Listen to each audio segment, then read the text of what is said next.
बंगाल में टीएमसी को बड़ा झटका। पूर्व सांसद दिनेश त्रिवेदी ने बीजेपी अध्यक्ष नड्डा की मौजूदगी में थामा बीजेपी का दामन।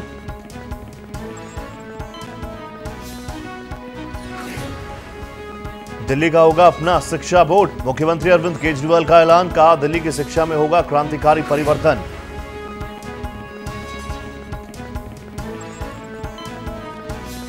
किसान आंदोलन के 100 दिन पूरे। किसानों ने किया केएमपी एक्सप्रेसवे पर चक्का जाम। राहुल गांधी ने कसा केंद्र पर तंज। बीजेपी सांसद साध्वी प्रज्ञा ठाकुर की तबीयत बिगड़ी, इलाज के लिए प्लेन से मुंबई ले जाया गया। पाकिस्तान में इमरान खान सरकार का टला संकट। नेशनल असेंबली में 178 वोट के साथ हासिल किया विश्वास मत।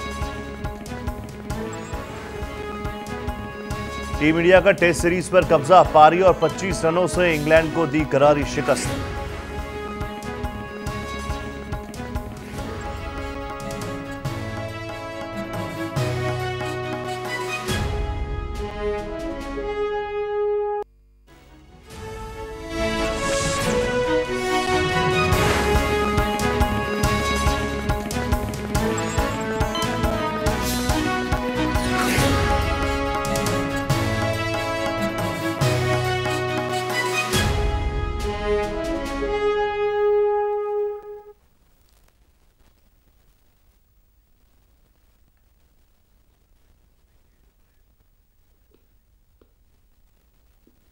सारा प्रणाम, बहुत स्वागत है आपका सारा समय पर। मैं हूं आपके साथ रोहित पोखरियाल। प्रधानमंत्री नरेंद्र मोदी, क्योंकि पश्चिम बंगाल का चुनाव है, ऐसे में बहुत ज्यादा एक्टिव भारतीय जनता पार्टी नजर आ रही है। प्रधानमंत्री नरेंद्र मोदी कल जो है कोलकाता पहुंचेंगे। कोलकाता में प्रधानमंत्री की इस रैली की पूरी तैयारी हो चुकी है। भारतीय जनता पार्टी की ओर से लगातार ये बताया जा रहा है कि इससे बड़ी रैली शायद ही देश ने कभी देखी हो, क्योंकि बंगाल परिवर्तन चाहता है। बंगाल प्रधानमंत्री मोदी को चाहता है। बंगाल का किसान किसान सम्मान निधि चाहता है। ये तमाम बातें भारतीय जनता पार्टी द्वारा की गई हैं। और आप देखिए, युद्ध स्तर पर प्रधानमंत्री नरेंद्र मोदी की इस रैली को सुपर डुपर हिट बनाने के लिए एक एक कार्यकर्ता जी तोड़ मेहनत कर रहा है। कल ये रैली है, यानी कि आप समझिए रविवार को ये रैली ब्रिगेड परेड ग्राउंड पूरी तरह से सज चुका है। विशाल रैली यहां पर आयोजित की गई है। बीजेपी की पश्चिम बंगाल इकाई ने रैली की पूरी तैयारियां कर ली हैं, जैसा हम आपको बता रहे हैं। पीएम मोदी की रैली से पहले कोलकाता पुलिस और केंद्रीय सुरक्षा एजेंसियों की ओर से शहर में सुरक्षा व्यवस्था के चाक चौबंद इंतजाम किए जा चुके हैं। एक अनुमान के मुताबिक इस रैली में 7 लाख से ज्यादा लोग आ सकते हैं। इस ग्राउंड और उसके आसपास 1500 सीसीटीवी कैमरास इंस्टॉल किए जा चुके हैं। इस रैली में अभिनेता मिथुन चक्रवर्ती बीजेपी में शामिल हो सकते हैं। इस मुद्दे पर बीजेपी नेता कैलाश विजयवर्गीय ने कहा कि मिथुन चक्रवर्ती से उनकी बात हुई है। मिथुन ने पीएम मोदी से मिलने की इच्छा जताई है। 16 फरवरी को मिथुन चक्रवर्ती की राष्ट्रीय स्वयंसेवक संघ प्रमुख मोहन भागवत से भी मुलाकात हुई थी और उसके बाद से ही मिथुन चक्रवर्ती के बीजेपी में शामिल होने की अटकलें लगाई जा रही थी।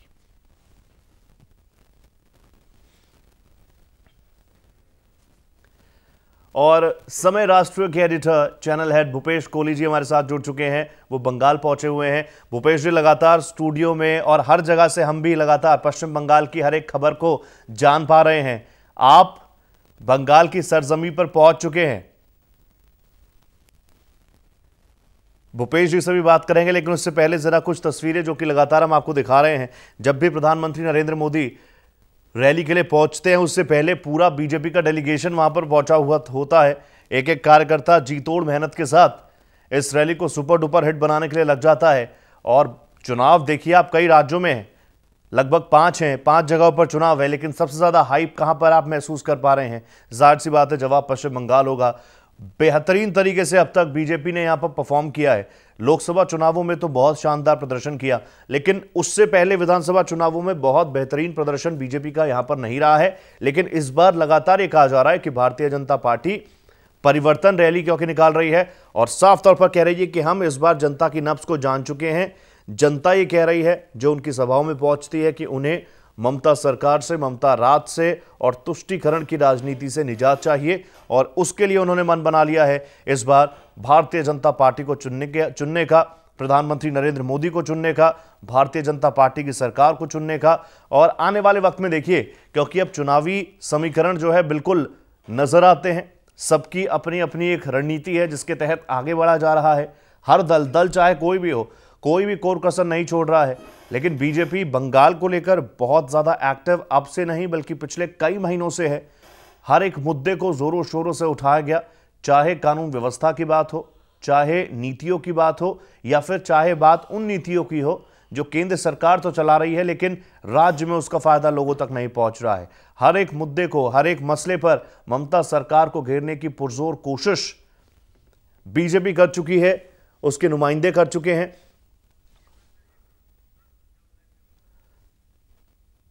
और समय राष्ट्रीय एडिटर भूपेश कोहली हमारे साथ जुड़ चुके हैं। भूपेश जी, लगातार स्टूडियो से हम पश्चिम बंगाल के माहौल को समझने की कोशिश कर रहे हैं, आप पहुंचे हुए हैं।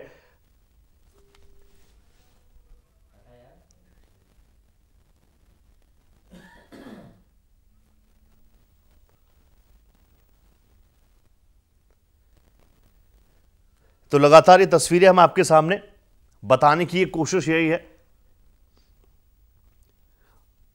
और ये भी हम आपको बता दें, एक तरफ प्रधानमंत्री नरेंद्र मोदी की कल होने वाली रैली पर सबकी नजर है, लेकिन इसके साथ साथ अब से कुछ देर बाद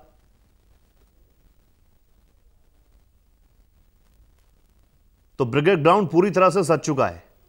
ब्रिगेड ग्राउंड को पूरी तरह से सिक्योरिटी के लिहाज से भी आप समझिए आसपास 1500 से ज्यादा सीसीटीवी कैमरास को इंस्टॉल किया जा चुका है।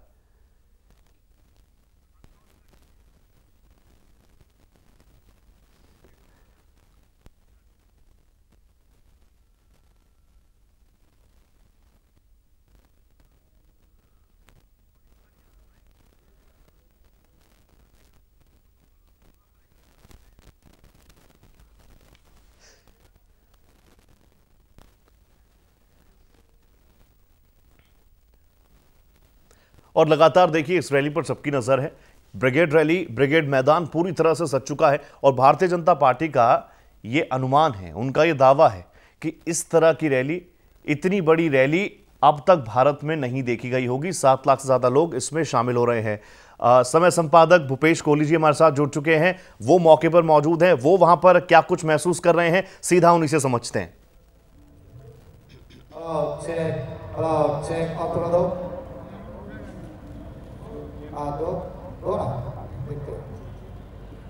ओवर टू यू भूपेश जी। जी हाँ रोहित, आपको बता दें कि इस वक्त ऐतिहासिक शहर है 300 साल पुराना कोलकाता, और यहाँ पर ऐतिहासिक परेड ग्राउंड है। यहाँ पर एक ऐतिहासिक रैली होने वाली है। प्रधानमंत्री नरेंद्र मोदी कल यहाँ पर रैली करने वाले हैं और यहाँ पर भारतीय जनता पार्टी का दावा है कि 7 लाख से ज्यादा लोगों को यहाँ पर इकट्ठा करके ममता बनर्जी को, टीएमसी को, पश्चिम बंगाल की सरकार को ये संदेश देने की कोशिश की जाएगी कि भारतीय जनता पार्टी इस बार यहाँ पर सरकार बनाने जा रही है। यहाँ पर कुछ लोग भी मौजूद है, लेकिन सबसे पहले आपको मैं वो मंच दिखा दूं जहाँ पर प्रधानमंत्री नरेंद्र मोदी सभा को संबोधित करेंगे। आप देख सकते हैं पीछे एक बड़ा मंच है। एसपीजी ने इसको पूरे अपने घेरे में ले लिया है। एसपीजी ने पूरे अपने घेरे में ले लिया इस इलाके को। यहाँ पर जैमर लगा दिए गए हैं।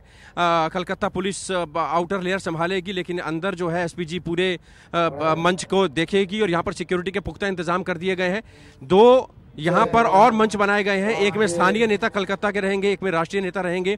जेपी नड्डा समेत तमाम भारतीय जनता पार्टी के वरिष्ठ नेता यहाँ पर मौजूद रहेंगे। प्रधानमंत्री नरेंद्र मोदी कांग्रेस लेफ्ट का जो गठबंधन है उस पर भी हमला बोलेंगे और कहीं ना कहीं तृणमूल कांग्रेस की जो नीतियां हैं उस पर भी हमला बोलेंगे। सबसे बड़ी बात यहाँ पर एक सरप्राइजिंग एलिमेंट ये भी हो सकता है कि मिथुन चक्रवर्ती जो कि राज्यसभा सांसद बनाए गए थे तृणमूल कांग्रेस के, यहाँ पर वो भारतीय जनता पार्टी की इस रैली में प्रधानमंत्री नरेंद्र मोदी के साथ हो सकते हैं। यहाँ पर रैली कल है, लेकिन आपको बता दें अभी यहाँ पर सैकड़ों की तादाद में लोग मौजूद हैं। क्या इनके भाव हैं, कहाँ से पश्चिम बंगाल के कौन कौन से इलाकों से ये लोग यहाँ पर आए हैं, इन्हीं से बात करते हैं। आपसे समझना चाहेंगे, आपका नाम क्या है, आप कहाँ से आए हैं? मेरा नाम शशि गौंड है। मैं इसी कोलकाता शहर से हूँ, कोलकाता के बड़ा बाजार गिरीश पार्क। कितने उत्साहित कोलकाता वासी प्रधानमंत्री नरेंद्र मोदी की रैली को लेकर? पूरा बंगाल इतना ज़्यादा उत्साहित है कि कल हमारे माननीय श्री नरेंद्र मोदी जी हमारे बंगाल की धरती पर आ रहे हैं और उन्हें एक आशा विश्वास देने, क्योंकि बंगाल की जनता ने जितने भी पहले पार्टियों के ऊपर विश्वास किया था विकास के नाम पर, लेकिन सभी पार्टियों ने धोखा दिया हमारी बंगाल की जनता को, हम सभी को। लेकिन हम सबको पूरा विश्वास है कि नरेंद्र मोदी जी जो सोनार बांग्ला हम लोग बोल रहे हैं, सोनार बांग्ला के रूप में वही विकास जो बंगाल की जनता चाहती है युवाओं के लिए यहाँ पे नौकरियां हो, महिलाओं के लिए मान सम्मान हो, वो जो भी विकासरत बंगाल करना चाहता है वो हम सबको, पूरे बंगाल की जनता को पता है कि वो एकमात्र भारतीय जनता पार्टी श्री नरेंद्र मोदी। चलिए, तृणमूल कांग्रेस से जो कई नेता जो हैं वो टूटकर भारतीय जनता पार्टी में शामिल हुए हैं, उसके पीछे क्या वजह है और बंगाल का वोटर उसको कैसे देखता है? देखिए, ये बात है कि कलकत्ता एक बहुत पुराना शहर है, देश के एक पुराना हिस्सा है बंगाल, जो इतने 50 साल के कुशासन में डूबा हुआ है। हाँ, ये बात सही है कि कुछ नेता जो खुद को महसूस कर रहा था कि इधर जाके हम लोग कुछ काम कर नहीं पा रहे थे, वो लोग हमारे बंगाल जनता पार्टी में, बीजेपी भारतीय जनता पार्टी में शामिल होने जा रहा है आने वाले दिन में। वो लोग सोच रहा है कि ये बात सही है कि हमारे दिल बहुत बड़ा है, हम सबको लेना चाहते हैं और सबको एक मौका देना चाहते हैं कि आने वाले दिन में बंगाल के सुशासन में हम लोग सब मिलकर सहयोगिता करके बंगाल को एक विकास के रास्ते पर ले जाए। भारतीय जनता पार्टी का कहना है कि 200 से ज्यादा सीटें जीतने वाली है भारतीय जनता पार्टी। आपको लगता है, क्योंकि पिछले विधानसभा सीटों में सिर्फ 3 सीटें आई थी, लेकिन पार्लियामेंट इलेक्शन की अगर बात करें तो वहां पर भारतीय जनता पार्टी ने अच्छी ताल ठोकी थी। इस बार कोई भी शक नहीं है कि 200 पार नहीं होगा, क्योंकि जिस प्रकार का तृणमूल का संतरास, नारी शोषण, बलात्कार और जिस प्रकार कल कारखानों को बंद कर कारखानों को खोलने का उन्होंने जो बोला था कि मैं खोलूंगा, उन्होंने नहीं खोला, इसके लेकर लोगों के मन में रोष है और आने वाला समय में Bharatiya Janata party 200 plus seat जरूर जीत के लाएगी। चलिए, यहाँ पर लोगों का कहना है कि भारतीय जनता पार्टी 200 से ज्यादा सीटें जरूर लेकर आएगी। श्री राम का नारा लगने लगा है। पहले कई बार तुष्टीकरण का आरोप लगता रहा, मुस्लिम वोटर को लुभाने के लिए ममता बनर्जी पर कई तरह के आरोप लगते रहे, लेकिन अब सबको श्री राम की शरण में जाना पड़ रहा है। हर हर महादेव के नारे लग रहे हैं। और इस ग्राउंड की अगर बात करें तो यहाँ पर और कौन कौन से नारे सुनाई देंगे आने वाले दिनों में? देखिए, राम मर्यादा पुरुषोत्तम है, राम भारतीयता के प्रतीक हैं, तो जात धर्म पंथ से ऊपर राम है। राम सबके हैं और सबके राम हैं। इस परिस्थिति में आज पश्चिम बंगाल विकास के लिए राम की ओर देख रहा है, राम राज की ओर देख रहा है। और कल की ऐतिहासिक रैली में ये ब्रिगेड छोटा पड़ेगा, पूरा कलकत्ता स्तब्ध होगा। आप देखेंगे, आप जितने पत्रकार बंधु देखेंगे कि कलकत्ता शहर में ऐतिहासिक रैली होगी, ब्रिगेड परेड मैदान छोटा पड़ जाएगा। पूरे कलकत्ते की गलियों में जय श्री राम, भारत माता की जय और आमरा लौड़बो सोनार बांग्ला गोड़बो के नारे के साथ पश्चिम बंगाल के नौजवान, किसान, युवा सड़कों पर होंगे कल। चलिए, आपसे एक बार फिर से आपका रुख करना चाहेंगे। यहाँ पर तृणमूल कांग्रेस के जितने लोग जो टूट के जा रहे हैं, उनका कहना है कि वो लोग हैं जिनका कोई मास लीडर नहीं है, कोई उनका आधार नहीं है, अगर वो जा रहे हैं तो कोई फर्क नहीं पड़ता। और एंटी इनकम्बेंसी कितना बड़ा फैक्टर है यहाँ पर? ये देखिए, बंगाल में एंटी इनकम्बेंसी तो एक बड़ा फैक्टर है, क्योंकि ममता बनर्जी के शासन में हम लोग देखा है कि अम्फान में टाइम में साउथ बंगाल में जितने भी लोग पीड़ित हुए हैं उसका ट्रिपल तक भी ये लोग नहीं छोड़ा है। ये मोदी जी ने जब लॉकडाउन लगा कोरोना के काल में, तब चाल भी नहीं छोड़ा। तो इतना बड़ा कुशासन अभी बंगाल में जो यूथ है उनके हाथ में कोई काम नहीं है। जो भी नौकरी देने के लिए लाख लाख रुपया इन लोगों को ब्राइब के तरफ से देना पड़ रहा है, फिर भी बंगाल में कुछ नहीं हो रहा है। इतना कुशासन, इतना अपशासन बंगाल में हुआ पिछले 50 साल में कि बंगाल जो एक देश का विकसित स्टेट था, जो अब कंगाली के आधार पे आ चुका है। तो anti incumbency is a weak matter for this election. आप देख सकते हैं पिछले इन कार्यकर्ताओं के पीछे का, एक बार फिर से अपने कैमरामैन मनु को बोलूंगा कि वो मंच का एक बार नजारा दिखाए, किस तरीके से यहाँ पर अभी से भीड़ होने लगी है और यहाँ पर सैकड़ों की तादाद में कार्यकर्ता जो हैं वो यहाँ पर इकट्ठे हो गए हैं और इन कार्यकर्ताओं में जय श्री राम के नारे लगाए जा रहे हैं और यहाँ पर लोग ज्यादा से ज्यादा उत्साहित हैं कि प्रधानमंत्री नरेंद्र मोदी कल यहाँ पर आ रहे हैं। और कोलकाता में इससे पहले इतनी बड़ी ऐतिहासिक रैली इस परेड ग्राउंड में नहीं हुई है। हालांकि पिछली बार जब प्रधानमंत्री ने इसी ग्राउंड में इस रैली को अंजाम दिया था तब भी लाखों की तादाद में लोग पहुंचे थे, लेकिन यहाँ पर लोगों का यह भी दावा है कि कल कोलकाता पूरी तरह से जाम हो जाएगा और यहाँ पर लाखों की तादाद में लोग होंगे। सुरक्षा के यहाँ पर पुख्ता इंतजाम कर दिए गए हैं। एसपीजी ने इस पूरे मंच को घेरे में ले लिया है, चारों तरफ पुलिस ने बैरिकेडिंग कर दी है। आपको बता दें कि यहाँ आने जाने वालों का पूरी तरह से ख्याल रखा जा रहा है और यहाँ पर बांस बल्ली के जरिए यहाँ पर पूरी तरह से बैरिकेडिंग की गई है ताकि किसी तरह की कोई अव्यवस्था ना फैले। 1000 से ज़्यादा लाउड स्पीकर यहाँ पर लगाए गए हैं, हॉर्न्स यहाँ पर लगाए गए हैं और साथ ही साथ 1500 से ज़्यादा क्लोज सर्किट टेलीविजन कैमराज यहाँ पर लगा दिए गए हैं। स्नीफर्स डॉग्स की टीम है, एसपीजी के कमांडोज यहाँ पर मौजूद रहेंगे जो पूरी तरह से इस मंच को घेर के रखेंगे। आप देख सकते हैं एक बड़ा मंच है, यहाँ पर प्रधानमंत्री संबोधित करने वाले हैं कल बांग्ला में। आपको बता दें 50 से ज़्यादा कोलकाता भारतीय जनता पार्टी की इकाई की अगर बात करें तो 50 से ज़्यादा रैलियाँ भारतीय प्रधानमंत्री नरेंद्र मोदी से उन्होंने मांग की थी, लेकिन करीब 30 से ज़्यादा रैलियों की परमिशन मिली है। प्रधानमंत्री ने हाँ भी भरी है कि 30 से ज्यादा रैलियां प्रधानमंत्री पूरे पश्चिम बंगाल में करने वाले हैं। कितना असर होगा इन रैलियों का और यहां पर जो भीड़ लाखों की तादाद में आएगी वो वोटों में कितना तब्दील हो पाएगी, या ममता बनर्जी या तृणमूल कांग्रेस इतनी रैली को देखकर कितना बैकफुट पर जाएगी या कितना उनमें आत्मविश्वास रहेगा, ये सब बातें आने वाले दिनों में जैसे जैसे जिन जिन चरणों में चुनाव होगा उसमें देखने को मिलेंगी। Over to you Rohit. बिल्कुल बिल्कुल भूपेश जी, जो बातें आपने बताई काफी महत्वपूर्ण, और जिस तरीके से पूरी तरीके से मैदान 24 घंटे पहले ही आप देखिए समर्थकों से पूरी तरह से बटा हुआ है। भूपेश जी लगातार मौके पर पहुंचे हुए हैं, ग्राउंड रिपोर्टिंग कर रहे हैं और पल पल का अपडेट आप तक पहुंचाने की हमारी पूरी टीम इस वक्त कोशिश कर रही है। देखिए ब्रिगेड मैदान पूरी तरीके से एक बहुत बड़ा मैदान है और कोलकाता में आप देखिए रविवार के दिन प्रधानमंत्री नरेंद्र मोदी छुट्टी के दिन वहां पर पहुंच रहे हैं। ऐसे में 7 लाख से ज्यादा भीड़ यहां पर पहुंचेगी, ऐसा दावा भारतीय जनता पार्टी के नुमाइंदे कर चुके हैं। ऐसे में आप समझिए पुलिस प्रशासन के लिए एक बहुत बड़ी व्यवस्था होगी। वीवीआईपी मूवमेंट, देश के प्रधानमंत्री यहां पर पहुंच रहे हैं, उस लिहाज से भी काफी बड़ा मूवमेंट यहां पर रहने वाला है। कहीं से भी सुरक्षा व्यवस्था में चूक ना हो जाए, इसको लेकर आप देखिए एसपीजी अभी से मौके पर पहुंच चुके हैं। फिलहाल देखना होगा कि यहां से कैसे आगे बढ़ा जाएगा। भूपेश जी की रिपोर्ट लगातार हम सुन रहे थे, भूपेश जी हमारे साथ लाइव भी जुड़ चुके हैं। भूपेश जी, ये तो आप ब्रिगेड मैदान में मौजूद हैं, लेकिन आप सुबह से ही यहां पर पहुंच रहे हैं। यहां पर तो तमाम बीजेपी के कार्यकर्ता हैं, लेकिन हम स्टूडियोज में बैठ के पश्चिम बंगाल के माहौल को समझने की कोशिश करते हैं। आप तो मौके पर पहुंचे हैं, आप बंगाल की जमीन पर मौजूद हैं, आपने उतरते ही वहां पर क्या कुछ महसूस किया? क्योंकि टीएमसी वर्सेस बीजेपी ये कोई छोटी मोटी और आज की बात नहीं है, पिछले कई महीनों से ये रण चल रहा है। पर पिछले चुनावों में भारतीय जनता पार्टी थोड़ा बैकफुट पर थी क्योंकि भारतीय जनता पार्टी का उतना आधार नहीं था। पिछले चुनावों की अगर बात करें तो हम पिछले विधानसभा चुनाव की बात करते हैं जहां पर मात्र 3 सीटें भारतीय जनता पार्टी के हाथ में आई थी। कांग्रेस ने अच्छा प्रदर्शन किया था और तृणमूल कांग्रेस ने सबका सुपड़ा साफ कर दिया था। लेकिन वक्त बदलता रहा, जब पार्लियामेंट के चुनाव आए तो लोगों को 10 साल 8 साल करीब ममता बनर्जी को देखते हुए हो चुके थे और अब यहां पर लोगों का यह कहना है कि अब 10 साल के शासन के बाद लोग परिवर्तन चाह रहे हैं। उनको लग रहा है जिस तरीके से केंद्र में काम हो रहा है, अगर केंद्र में कुछ लोगों का कहना है कि बेहतरीन काम हो रहा है, कुछ लोगों का यह भी कहना है कि कोरोना काल है उसकी वजह से नौकरियां नहीं मिल पा रही हैं, महंगाई भी ज्यादा है, लेकिन बावजूद उसके ये कह रहे हैं कि भ्रष्टाचार नहीं है और यहां पर एंटी इनकम्बेंसी बड़ा फैक्टर है, विकास जो है यहां पर रुक गया। कुछ लोगों का यहां पर यह भी कहना है। हालांकि तृणमूल कांग्रेस का कहना है कि जितना विकास भारतीय जनता पार्टी तृणमूल कांग्रेस ने पश्चिम बंगाल में किया है उतना विकास पिछले 50 सालों में नहीं हुआ है। लोगों का कहना है उन्होंने लेफ्ट का काम भी देख लिया, उन्होंने राइट का काम भी देख लिया, उन्होंने टीएमसी का काम भी देख लिया, अब एक बार भारतीय जनता पार्टी को मौका दिया जाए। लेकिन यहां पर यह देखने वाली बात होगी कि क्या भारतीय जनता पार्टी उतनी मुस्तैदी से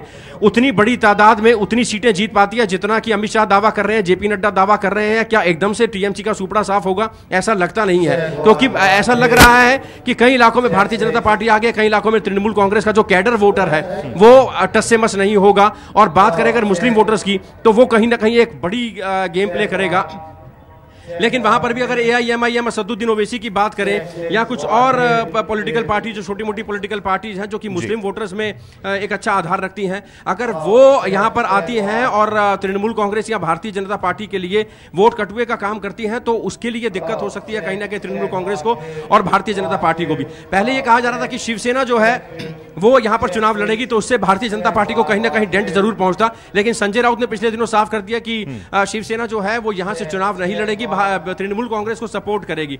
तो कहीं ना कहीं ये तमाम ऐसी बातें हैं जिसमें भारतीय जनता पार्टी का उत्साह थोड़ा सा ज्यादा है। एक बार फिर से रोहित अपने दर्शकों के पर मंच दिखाएंगे। रात का वक्त है, तैयारियां पूरी हो रही हैं, साउंड चेक हो रहा है, यहां पर सुरक्षा के पुख्ता इंतजाम हो रहे हैं, झंडे लगाए जा रहे हैं, कार्यकर्ता बड़ी तादाद में यहां पर मौजूद हैं। लेकिन आपको बता दें सुरक्षा का पुख्ता इंतजाम, सुरक्षा के खास ख्याल, बैरिकेडिंग जो है वो पूरी तरह से की गई है और लोगों को बैरिकेड क्रॉस करने की इजाजत नहीं है। मीडिया के लिए एक मंच बना दिया गया है, ये मीडिया का मंच रहेगा, उसके पीछे स्थानीय नेता पश्चिम बंगाल की स्थानीय भारतीय जनता पार्टी इकाई के नेता, और यहाँ पर पश्चिम बंगाल के अध्यक्ष और केंद्रीय नेतृत्व की बात करें तो वो लोग यहाँ पर मौजूद रहेंगे। प्रधानमंत्री नरेंद्र मोदी यहाँ पर मौजूद रहेंगे। और इस तरफ की अगर बात करें तो यहाँ पर राष्ट्रीय भारतीय जनता पार्टी के नेताओं के लिए एक मंच तैयार किया जा रहा है, लेकिन मुख्य मंच आपके सामने, और यहाँ पर मंच सज चुका है। प्रधानमंत्री नरेंद्र मोदी कल यहाँ पर आएंगे। इसके बाद धुआंधार रैलियां हैं प्रधानमंत्री नरेंद्र मोदी की। करीब 28 से 30 रैलियां यहां पर प्रधानमंत्री नरेंद्र मोदी द्वारा की जानी है।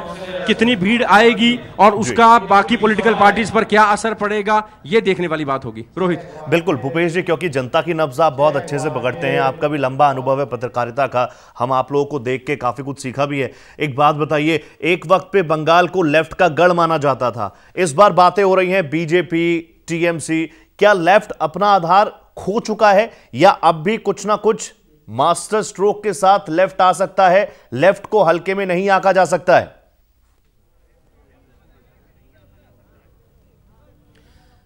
अगर लेफ्ट पार्टीज की बात करें तो आचार्य को भी देखा, हरकिशन सिंह सुरजीत को भी देखा, तमाम सीताराम येचुरी को भी देखा, तमाम दिग्गज बड़े नेता थे, बड़े नाम थे। लेकिन पिछले विधानसभा चुनाव की बात करें, पिछले लोकसभा चुनाव की बात करें तो वो जो उन्होंने राज किया था, उसके बाद जब ममता बनर्जी ने क्लीन स्वीप किया था, हवाई चप्पल से वो देखा था, मुख्यमंत्री आवास से अपनी पार्टी मुख्यालय से मुख्यमंत्री आवास तक गई थी, विधानसभा तक गई थी, वो मंजर भी, वो तस्वीरें भी सबने देखी थी। और लेफ्ट का कहीं ना कहीं पूरी तरह से सुपड़ा साफ हो गया था। बैसाखियों का सहारा है। कांग्रेस की बात करें तो उसको लेफ्ट की बैसाखी का सहारा है, और लेफ्ट की अगर बात करें तो उसको कांग्रेस की बैसाखी का सहारा है। तृणमूल कांग्रेस के कई नेताओं से बातचीत हुई है, भारतीय जनता पार्टी के कई नेताओं से बातचीत हुई है। उन्होंने कहा कि नंबर 1 और नंबर 2 की लड़ाई है।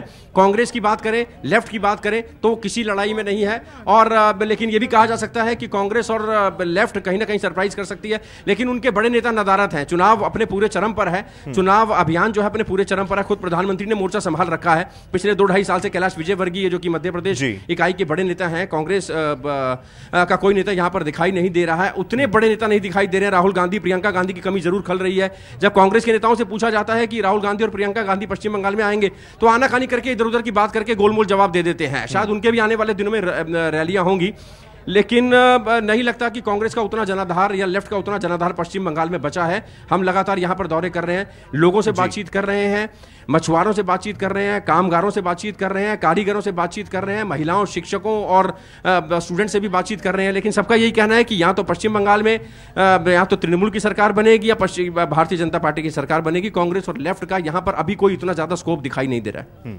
बिल्कुल बिल्कुल भूपेश जी, और लोकसभा चुनाव में तो बहुत जबरदस्त प्रदर्शन भारतीय जनता पार्टी ने किया था, जबरदस्त सीटें यहां से बंगाल से लेकर आई थी। उस परफॉर्मेंस को बरकरार रखना, यह भी कहीं ना कहीं बीजेपी के ऊपर प्रेशर है, और इन चुनावों में भारतीय जनता पार्टी के पास पाने के लिए बहुत कुछ है।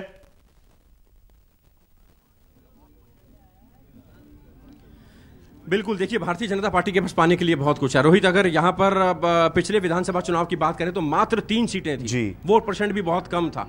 किसी तरह बीजेपी अपनी फेस सेविंग की कोशिश में लगी हुई थी। ममता बनर्जी ने पूरी तरह से सेकंड टाइम भी सुपड़ा साफ कर दिया था तमाम पॉलिटिकल पार्टीज का। लेकिन अगर अब की बात करें, पिछले पार्लियामेंट चुनावों की बात करें, जब भारतीय जनता पार्टी को एक बार फिर से क्लीन मेजॉरिटी दी थी, प्रधानमंत्री नरेंद्र मोदी के काम को लोगों ने सराहा था, यहां पर 18 सीटें मिली थी।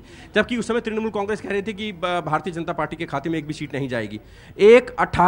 18 सीटें यहां पर जब भारतीय जनता पार्टी को मिली तो उस समय उनको लगा कि कहीं ना कहीं वोट परसेंट जो है खिसक रहा है, लोग चाह रहे हैं भारतीय जनता पार्टी की सरकार राज्य में भी बने। उसी समय यहां पर एक ऐसे नेता को यहां पर डिप्लॉय किया गया, कैलाश विजयवर्गीय को, जिन्होंने कई साल कड़ी मेहनत करी और उसके बाद कहीं ना कहीं ऐसे कैडर को खड़ा किया, बूथ लेवल पर कैडर को खड़ा किया। जो हिंसा होती थी उसमें जो भारतीय जनता पार्टी के लोग मारे जा रहे थे, कार्यकर्ता मारे जा रहे थे, या दोनों तरफ के कार्यकर्ता मारे जा रहे थे, तो कैलाश विजयवर्गीय ने उन लोगों को इकट्ठा किया। उन लोगों को इकट्ठा करके उन्होंने पार्टी के सामने ये तमाम बातें रखी कि यहां पर अगर मोर्चा संभाला जाए तो कहीं ना कहीं एक अच्छी टक्कर दी जा सकती है, और उसका नतीजा पार्लियामेंट चुनावों में दिखाई दिया। और पार्लियामेंट चुनावों के बाद अब विधानसभा चुनाव है, और यहां पर अब लग रहा है कि भारतीय जनता पार्टी ने इसे पश्चिम बंगाल के चुनावों को अपनी नाक का सवाल बना लिया है। उनका कहना है कि हर हाल में अब पश्चिम बंगाल को अपने नाम करना है, यहां पर सरकार बनानी है, सोनार बांग्ला का सपना साकार करना है, और तृणमूल कांग्रेस को यहां से जड़ से मिटाना है। ये भारतीय जनता पार्टी का है कहना। लेकिन अगर तृणमूल कांग्रेस के नेताओं की बात करें तो उनका कहना है कि जितनी मर्जी सी रैली हो जाए। ममता बनर्जी का जो विकास का काम है वो लोगों के दिल में बस चुका है। ममता बनर्जी को किसी कीमत पर यहां से कोई हटा नहीं सकता। किसके कितने दावे हैं ये देखना है। भूपेश जी, इसके साथ ही इस बार मुद्दे आपको क्या कुछ लगता है? क्योंकि देखिए, लोकसभा के लिए अलग मुद्दे रहते हैं, अब विधानसभा चुनाव है, अब बात होगी शहर की। अब मुद्दे अगर हम देखें तो इस बार वाकई विकास मुद्दा रहने वाला है, या फिर मुद्दे में वापस वही सब चीजें आने वाली है, रोहिंग्या मुसलमान आने वाले हैं, बांग्लादेशी घुसपैठिया आने वाले हैं, इस तरह के मुद्दे हावी रहने वाले हैं? आपको क्या लगता है? देखिए रोहित, अगर मुद्दों की बात करें तो इस बार हमने तमाम लोगों से पूछा, जब आप इलेक्ट्रॉनिक वोटिंग मशीन के सामने खड़े होंगे, इलेक्ट्रॉनिक वोटिंग मशीन का बटन दबा रहे होंगे, तो आपके जहन में कौन से मुद्दे होंगे? लोगों का साफ कहना है कि देखिए, चीन की अगर बात करें, अगर कोई हमें यह कहे कि भारतीय सेना ने चीन का मुंह तोड़ जवाब दिया या भारत सरकार की कूटनीति के चलते चीन जो है वो बैकफुट पर चला गया, उससे हमको फर्क पड़ता है और वो हम पार्लियामेंट में देखेंगे केंद्र में किसकी सरकार होनी चाहिए। पाक ऑक्यूपाइड कश्मीर, पाकिस्तान किस तरीके से आतंकियों को भेज रहा है, उसको मुंह तोड़ जवाब दिया हमारी सेना ने, हमारी सरकार ने, किस तरीके से पाकिस्तान को अलग थलग किया गया, वो हम पार्लियामेंट चुनाव जब होंगे तब हम देखेंगे किसको वोट देना है। लेकिन यहां पर अगर कलकत्ता की बात करें, पश्चिम बंगाल की बात करें, तो यहां पर जो स्थानीय मुद्दे हैं, कई जगह लोगों का कहना है कि यहां पर सड़कें नहीं बनी हैं, भ्रष्टाचार का बोलबाला है, यहां पर कहीं कोई सुनवाई नहीं है, यहां पर जिस उम्मीद के साथ तृणमूल कांग्रेस को लेकर आए थे उसमें भी कहीं ना कहीं परिवारवाद जो है वो सामने आ गया है। एक ही परिवार के 2-3 लोगों को आगे बढ़ाया जा रहा है, उन्हीं पर दारोमदार लगाया जा रहा है। और जिस तरीके से पश्चिम बंगाल में तृणमूल कांग्रेस में भारतीय जनता पार्टी ने सेंध लगाई है, कहीं ना कहीं नेता भी आहत थे, कहीं ना कहीं उनके मंत्री, विधायक, मेंबर ऑफ पार्लियामेंट, वो भी कहीं ना कहीं सकते में थे कि किस तरीके से पार्टी को आगे बढ़ाया जाएगा। और जब उनको वहां पर रास्ता नहीं मिला तो यहां पर वो अपनी पार्टी को छोड़कर भारतीय जनता पार्टी में शामिल हुए। ये कहीं ना कहीं भारतीय जनता पार्टी इसको प्लस पॉइंट के रूप में देख रही है। लेकिन कहीं ना कहीं आने वाले दिनों में यहां पर भी सिर्फ डब्बल की नौबत आएगी जब टिकट बांटनी होगी। तो भारतीय जनता पार्टी के जो कार्यकर्ता हैं, पुराने कार्यकर्ता हैं जो कई सालों से काम कर रहे हैं, उनको टिकट दिया जाएगा। अगर वो जो लोग अभी तृणमूल कांग्रेस से आए हैं उनको टिकट दिया जाएगा। अगर उनको टिकट दिया जाएगा तो पुराने कैडर का क्या होगा, और अगर नहीं दिया जाएगा तो क्या ये लोग वापस तृणमूल में जाएंगे? तो ये कहीं ना कहीं एक बार भारतीय जनता पार्टी के सामने चैलेंज भी होगा। और इसी को देखते हुए बीजेपी फूंक फूंक कर कदम रख रही है, एक एक सीट पर मंथन चल रहा है। और साथ में ये कहा जा रहा है कि जैसे जैसे वक्त बीतेगा, जैसे जैसे पड़ाव बीतेगा, जैसे जैसे चुनावी चरण बीतेंगे, उसी हिसाब से सीटों को डिक्लेयर किया जाएगा। एक साथ सीटों को डिक्लेयर नहीं किया जा रहा। रही बात मुद्दों की, तो यहां पर बिजली, साफ पानी, गंगा के साफ घाट, और बेरोजगारी और गरीबी, भुखमरी और महंगाई, ये तमाम मुद्दे हैं। इन पर कहीं ना कहीं राज्य सरकार को भी लोग कटघरे में खड़ा कर रहे हैं, और कहीं ना कहीं ये कहना है कि केंद्र सरकार को भी यहां पर लोगों को राहत देनी चाहिए। Rohit, thank you so much Bhupesh ji, thank you so much. आपने तस्वीरें हम तक भेजी है, रिपोर्ट हम तक पहुंचाई, बहुत शुक्रिया आपका। आप तो अभी वहीं हैं, नजर अपनी बना रखिएगा, बहुत शुक्रिया। फिलहाल इस बुलेटिन में इतना ही। एक बहुत छोटे से अंतराल का वक्त हो चला है, फौरन लौटेंगे कुछ और खबरों के साथ। सार प्रणाम।